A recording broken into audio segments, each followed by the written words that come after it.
Kaugnay po niyan, isang Zero Hunger Project ang inilunsad sa rehiyon ng Caraga kung saan iba't ibang asosasyon ang binigyan ng tulong pinansyal ng pamahalaan para makapagtayo ng kanilang sariling negosyo.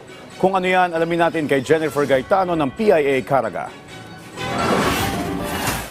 May kabuuang 62 asosasyon sa iba't ibang bayan ng Agusan del Sur na binubuo ng mga micro-entrepreneurs ang tumanggap ng tulong pinansyal para sa pagpapatayo ng kanilang negosyo. Layo ng Sustainable Livelihood Program na mabigyan ng pangkabuhayan ang mga nangangailangan nating mga kababayan sa probinsya at magabayan sa pagpapalago ng kanilang negosyo. Ito ay malaking tulong anila sa kanilang isinusulong na Zero Hunger Projects maging sa conflict vulnerable areas at iba pa. Isa sa mga natulungan si Mary Joy Rumao Albior ng Santa Josefa, Presidente ng Angat-Angas Sustainable Livelihood Program Association, sa nagbahagi ng kanyang positibong pananaw kung paano din nila matutulungan ang ibang residente. Ang among pagpasali sa inyo sa ato ang mga government official na gabi pa sa inyo na sir na nagtabang sa ato ang maamot yun lang panambuhon.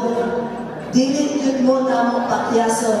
Ayon kay Ramil Taculod, Chief Administrative Officer ng DSWD Caraga, nasa mahigit 29 million pesos na halaga ng tseke ang kanilang naibigay sa 62 associations ng probinsya. Binigyang diin din niya ang pagpaparehistro ng mga civil society organizations para mas madali ang maibibigay na tulong sa sektor, kabilang na ang pagbigay ng vocational training sa kanila. Hinikayat din ni Governor Santiago Cani Jr. ang mga benepisyaryo na gamiting mabuti ang pondong kanilang natanggap mula sa DSWD. Nagpasalamat din siya sa patuloy na buhos ng suporta ng administrasyon ni Pangulong Ferdinand Marcos Jr. sa Agusan del Sur.